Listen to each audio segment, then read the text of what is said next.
आजाद देश के आजाद लोग। निःशुल्क स्लावोटिक, जिसे आक्रमणकारियों द्वारा नहीं जीता जाएगा।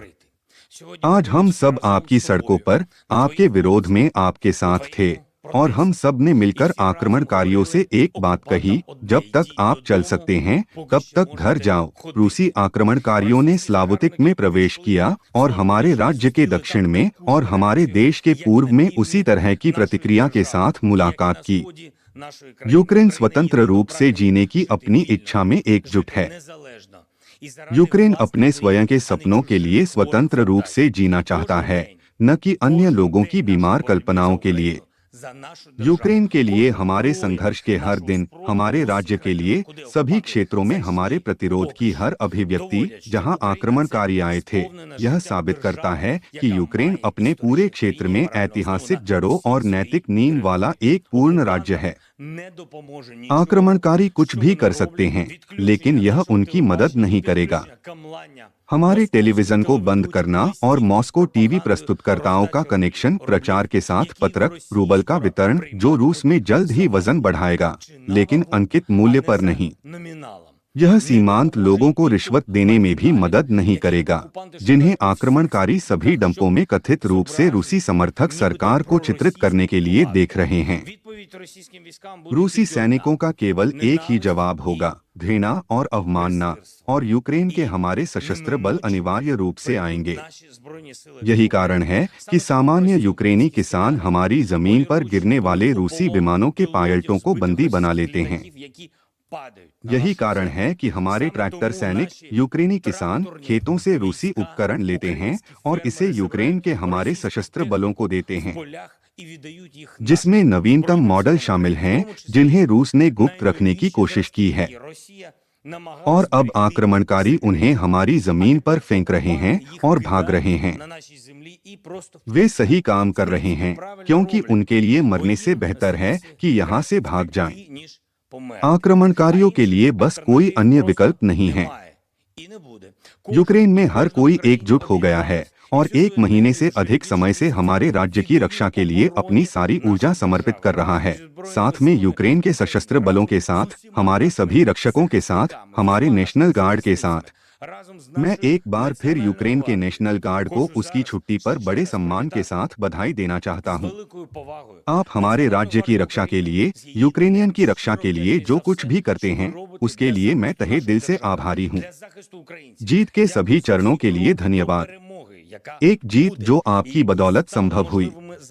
आज मैंने यूक्रेन के नेशनल गार्ड के सैनिकों को पुरस्कार प्रदान किए, जिन्होंने रूसी आक्रमणकारियों के साथ लड़ाई में खुद को प्रतिष्ठित किया। इसके अलावा मैंने यूक्रेन के नेशनल गार्ड के 5 कर्नलों को ब्रिगेडियर जनरल के पद से सम्मानित किया। 24 फरवरी को पूर्ण पैमाने पर युद्ध के दौरान नेशनल गार्ड के 476 सैनिकों को राज्य पुरस्कार से सम्मानित किया गया। मैंने आज पोलिश राष्ट्रपति एंडर्जी दुदा के साथ भी 2 बार बात की। मैंने उनसे हमारे उन लोगों के बारे में बात की जिन्हें पोलैंड में सुरक्षा मिली है, और हमारी साझा सुरक्षा, हमारे राज्यों की सुरक्षा, वास्तव में सभी यूरोपीय लोगों के लिए सुरक्षा को मजबूत करने की आवश्यकता के बारे में बात की। इस सुरक्षा की कीमत वास्तव में क्या है? ये यूक्रेन के लिए विमान, हमारे राज्य के लिए टैंक, मिसाइल रक्षा और जहाज के हथियार हैं। हमारे भागीदारों के पास यही है, कुछ ऐसा जो सिर्फ धूल जमा करता है। आखिरकार यह सब न केवल यूक्रेन की स्वतंत्रता के लिए है, बल्कि यूरोप की स्वतंत्रता के लिए भी है, क्योंकि यह महाद्वीप पर सभी के लिए स्वीकार्य नहीं हो सकता है यदि बाल्टिक राज्यों, पोलैंड, स्लोवाकिया और पूरे पूर्वी यूरोप में रूसी आक्रमणकारियों के साथ संघर्ष का खतरा है। इन देशों को खतरा हो सकता है क्योंकि विमान हैंगर में कहीं छूट जाएगा। यह सभी नाटो विमानों का केवल 1% और सभी नाटो टैंकों का 1% है। हमने अधिक नहीं मांगा है और हम अधिक नहीं मांग रहे हैं, लेकिन हम 31 दिनों से प्रतीक्षा कर रहे हैं। तो यूरो अटलांटिक समुदाय को कौन चलाता है? क्या मॉस्को अभी भी डराने धमकाने के कारण है? भागीदारों को यूक्रेन में अपनी सहायता बढ़ाने की जरूरत है। ये शब्द हैं, भागीदारों की जरूरत है। क्योंकि यह यूरोप की सुरक्षा है और इसी पर हमने कीव में सहमति व्यक्त की थी जब पूर्वी यूरोपीय देशों के 3 प्रधानमंत्री साथ ही श्री कैक्सिंस्की हमारी राजधानी में आए थे। यह मार्च के मध्य में था। आज पोलैंड के राष्ट्रपति के साथ बातचीत के तुरंत बाद मैंने मारियुपोल के रक्षकों से संपर्क किया। मैं उनके लगातार संपर्क में हूँ। उनका दृढ़ संकल्प, उनकी वीरता और लचीलापन प्रभावशाली है।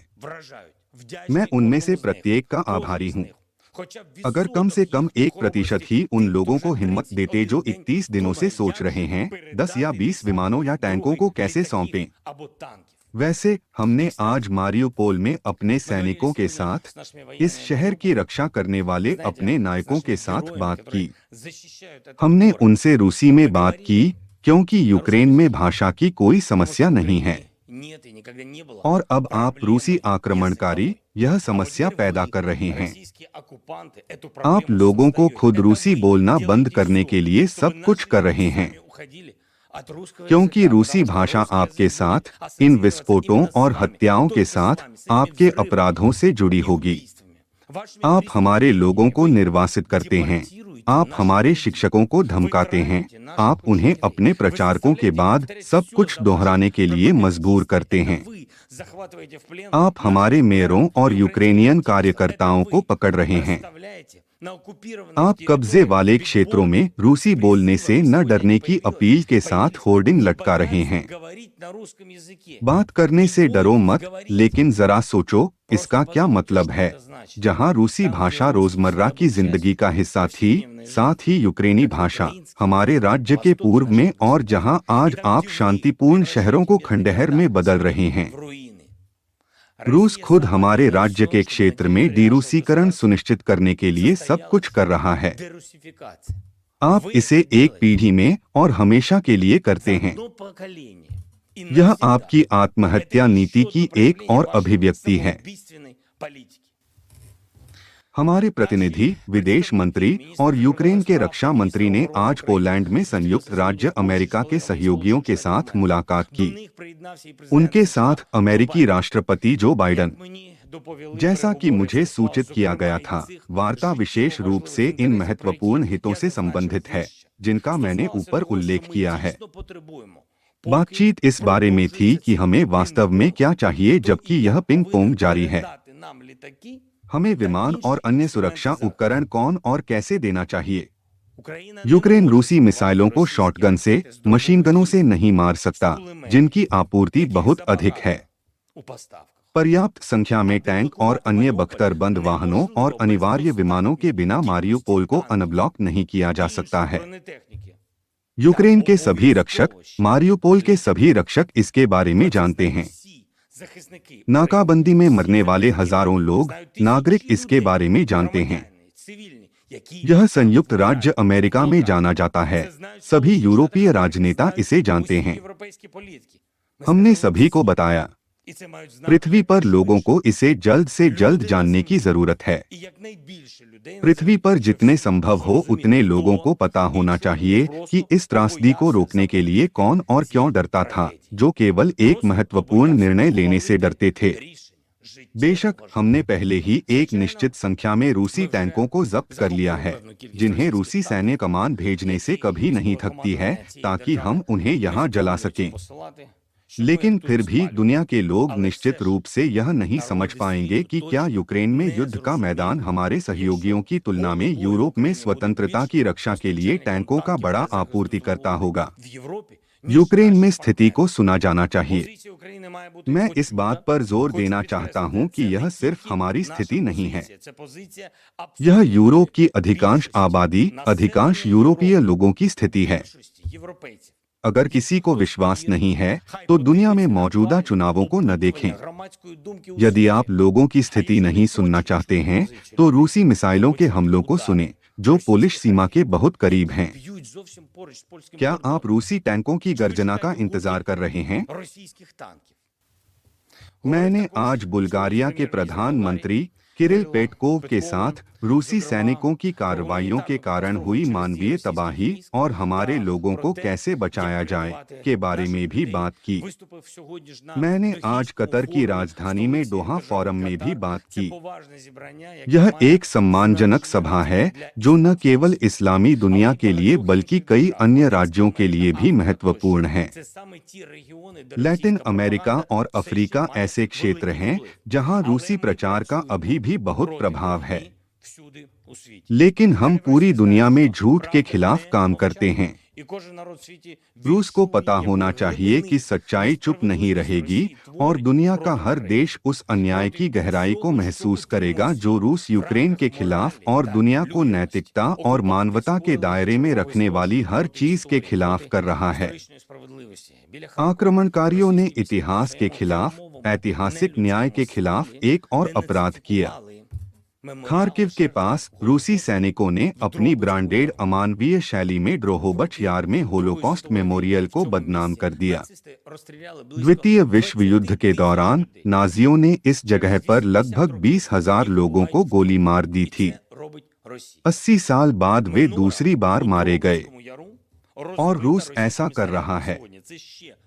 ड्रोहोबीच में मेनोरा आज रूसी गोले से टूट गया था। यह दुनिया के पूरे यहूदी समुदाय के लिए एक और सवाल है कि हमारी यूक्रेनी भूमि पर होलोकॉस्ट रूस की हमारी सामान्य स्मृति के खिलाफ और कितने अपराध करने की अनुमति दी जाएगी। रूसी सैनिक जानबूझकर नागरिकों को मार रहे हैं, पड़ोस को नष्ट कर रहे हैं, आश्रयों और अस्पतालों, स्कूलों, विश्वविद्यालयों, यहाँ तक कि चर्चों और यहाँ तक कि होलोकॉस्ट स्मारकों को भी निशाना बना रहे हैं।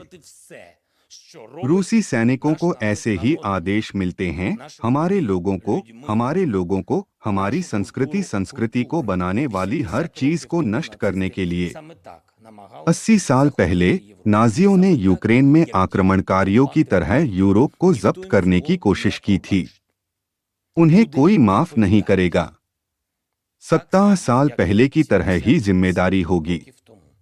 शायद नूरनबर्ग में नहीं, लेकिन अर्थ समान होगा। तुम देखोगे, सब देखेंगे। हम स्नातक हुए। हमारे सभी नायकों की जय। यूक्रेन की महिमा।